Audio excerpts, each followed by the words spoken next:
সনাতনী মূলৰ বাহিৰে আন প্ৰৱেশ কৰিব নোৱাৰে শ্ৰী সূৰ্য পাহাৰৰ মন্দিৰত। নষ্ট হ'বলৈ দিয়া নহ'ব মন্দিৰৰ পবিত্ৰতা। এই জিৰণি চৰাত যাব পাৰে, চবেই যাব পাৰে, ইয়াত কোনো আপত্তি নাই, কিন্তু মন্দিৰত যাব নোৱাৰে, সেইটো আমাৰ স্পষ্ট কথা। পিকনিকৰ নামত এছামে কৰে দুষ্কাৰ্য।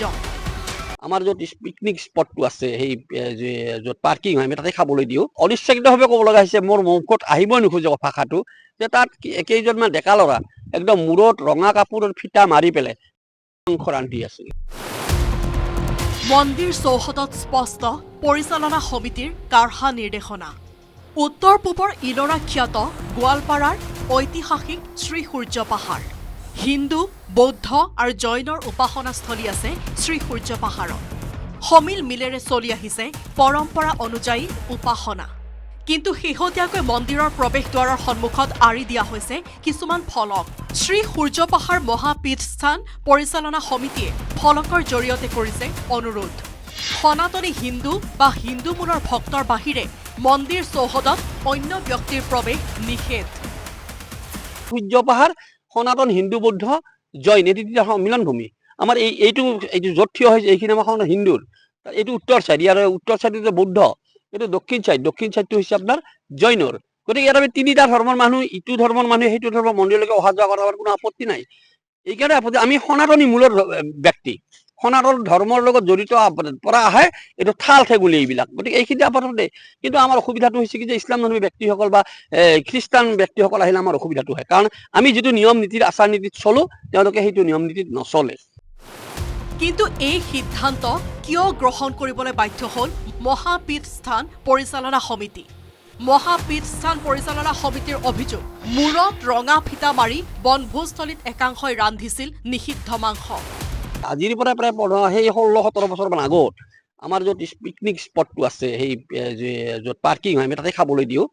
তাত আচলতে অনিচ্ছাকৃতভাৱে ক'ব লগা হৈছে, মোৰ মুখত আহিবই নোখোজে ভাষাটো, যে তাত কেইজনমান ডেকা ল'ৰা একদম মূৰত ৰঙা কাপোৰৰ ফিটা মাৰি পেলাই তাত মাংস ৰান্ধি আছিলে।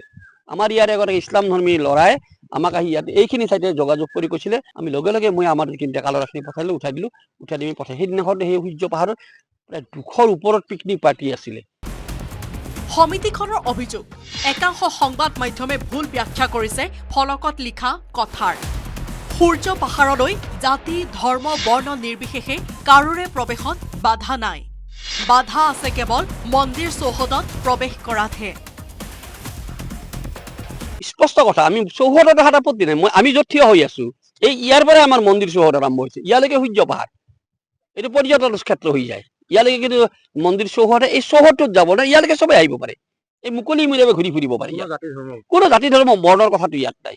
আৰু এই কথাটোকে এই পৰ্টেল চেনেলটোৱে যিটো এখন ফলক দি পেলাই এইটো বাতৰি পৰিৱেশন কৰিলে, এইটো আচলতে আমাৰ যিটো মূল কথা আছিলে, কথাটো তোমাৰ ফালৰি কাটি গুচি গ'ল। সূৰ্য পাহাৰ কমিটিৰ পৰা এটা অনাহত এটা কি অভিযোগ আহি গ'ল যে সূৰ্য পাহাৰ কমিটিয়ে সূৰ্য পাহাৰত কোনো মানুহ সোমাব নিদিয়ে। এই জিৰণি চৰাত যাব পাৰে, চবেই যাব পাৰে, ইয়াত কোনো আপত্তি নাই, কিন্তু মন্দিৰত যাব নোৱাৰে, সেইটো আমাৰ স্পষ্ট কথা। ফলকখনক কেন্দ্ৰ কৰি চলা চৰ্চা সন্দৰ্ভত মহাপীঠস্থান পৰিচালনা সমিতিয়ে স্পষ্ট কৰি দিলে, এই ফলক নতুন নহয়। 15-16 বছৰ পূৰ্বেই লগোৱা হৈছিল এই ফলক। এইখনেই আজিৰ পৰা প্ৰায় 15-16 বছৰ আগতে এই ফলকবোৰ লগোৱা হৈছে। কিন্তু এই ফলকবোৰ আচলতে অলপ অস্পষ্টভাৱে আছিল কাৰণে বহুতৰে চকুত পৰা নাছিল। এইবিলাক কিছু অসুবিধাৰ কাৰণে আমি ইয়াতে এই মূল পথত আহি যাত্ৰীসকলে এইখন ফলক লগাইছো। সেইখন এখন ফলক তাত আছে, সেইখন যে সূৰ্য মন্দিৰ, শিৱ মন্দিৰ, কিছুমান তাতে আমাৰ গেটখন লগাই দিয়া আছে। সেইখন দ্বাদশ বিস্তুলৈকে বিস্তুত তাতো লিখি দিয়া আছে।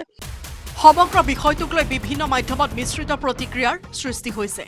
কিন্তু মহাপীঠস্থান পৰিচালনা সমিতিৰ স্পষ্ট কথা, বাধা আছে, থাকিবই।